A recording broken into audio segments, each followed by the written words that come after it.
Hello and welcome everybody. This is Manmeet Nina Kaur from Ethical Financial, and this is Michelle Tremblay. We've got her in today. She's helping us do this workshop on 18th February from 1 p.m. to 4 p.m. And this workshop is for kids between ages 5 and 10. It's called Empower Your Inner Ninja Workshop. So we've got Michelle here, and she will be answering a few questions for us to know what this workshop is like and what we can expect from the workshop. So Michelle, as parents, and I'm one of those, what can we expect from this workshop? So what you can expect is an opportunity for your child to just have an introductory session on being empowered. And so what does that look like? Basic martial arts, life skills pieces, and then mindfulness relaxation. And if you don't mind describing what this workshop will consist of, or all the pieces that you've put together for the kids. So kids love playing. We have a lot of opportunities to do a lot of fun activities, for them to be very physical, for them to also get in touch with how they're feeling, what anxieties they're dealing with, and then also teaching basic skills to deal with that, with mindfulness, relaxation, and also tools to know about boundaries, things that they really need to know. As we have heard, there's so much bullying that goes on. We need to understand communication. Wonderful. And just being curious, Michelle, why did you choose or decide to add martial arts with it? So kids love martial arts. Your child has probably watched Kung Fu Panda. Oh, of course, yes. Or Karate Kid, like any one of us. There's really great messages and the skills and the discipline and the values. We want our children to know how to respect others. We want our children to know how to control themselves. We want our children to know how to calm their mind and focus. So that teaching is part of what will be happening on that workshop day. Great. So the wonderful person and trainer that you are, world-class speaker, trainer, and I know that you've trained more than 8,000 people all over Canada with 18 years of experience under your belt. I would like to know, what are the most common issues, concerns, or patterns that you see, or what are the things that kids bring up and share with you? What are the most common things you've seen? So most common what I see and hear a lot from parents is my child is dealing with high levels of anxiety. They're stressed out. They're being bullied, or they may be the bully. And with that is the lack of self-confidence, low self-esteem, and not knowing how to regulate their own emotions. How would you describe bullying in a common layman language, like for a child to understand what bullying really is? Because they think bullying is something really big, something drastic has to happen. How would you describe it in very, very common terms? So bullying is aggression. It's a form of doing things like putting someone else down, humiliating them, violating someone else's rights, not being able to respect that person. And that is so many pieces of boundaries that are being crossed. We're not feeling safe. We're scared. We want to get in touch with that so we understand that that's a signal that something is not okay.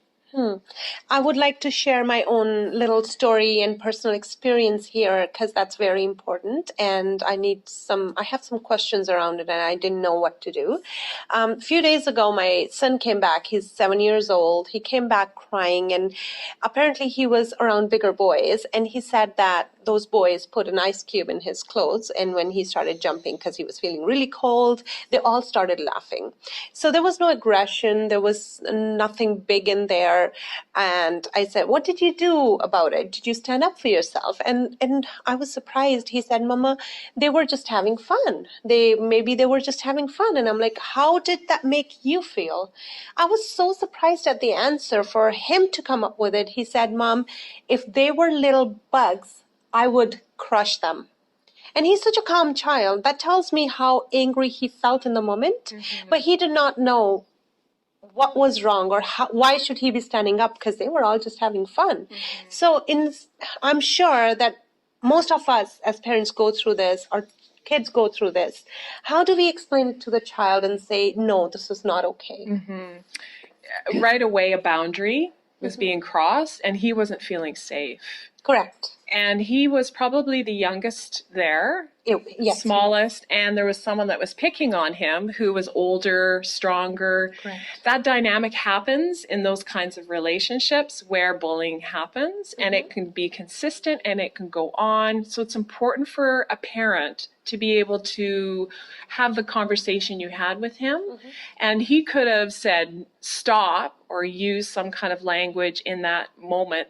Most often children will be so scared they'll shut down. That's what exactly happened. And what needs to be addressed is a conversation with the parent to talk to these kids about what just had happened with the child so he can feel supported.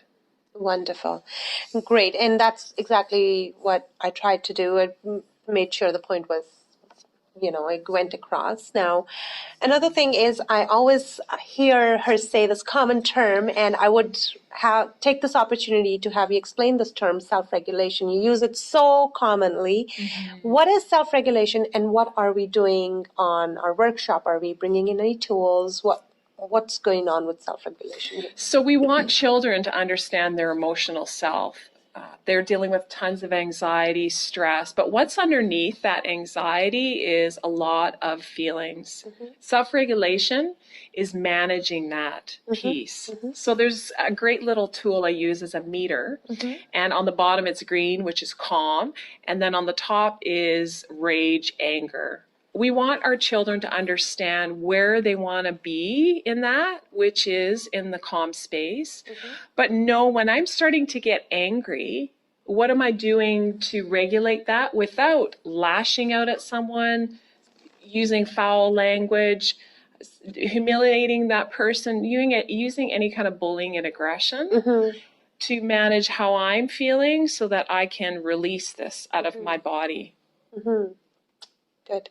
And as parents, and I'm trying to be a better parent still, what is it that we can do as parents to support our kids? And our main motive is for kids to open up and come talk to us.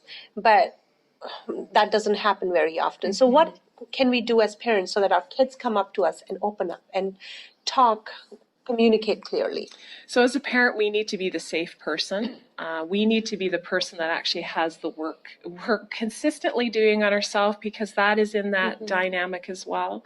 We want to create quality time with our children to be able to have a conversation, whether that's going out for a nice walk, or great conversations happen in vehicles.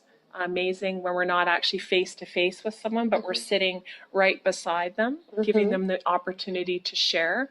We want to model behavior that's going to keep them in a space of openness. So tone of voice, if we're snapping at our children are going to shut down.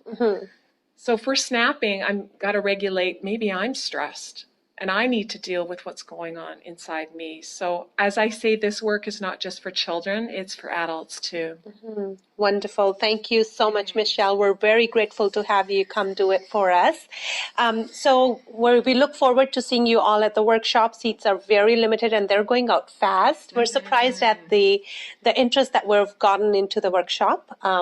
Registration closes on February 10th, so make sure you register before it. If you have any questions, please feel free to contact me. Once again, thank you, Michelle. It was very wonderful. Thank you. Thank you. Thank you.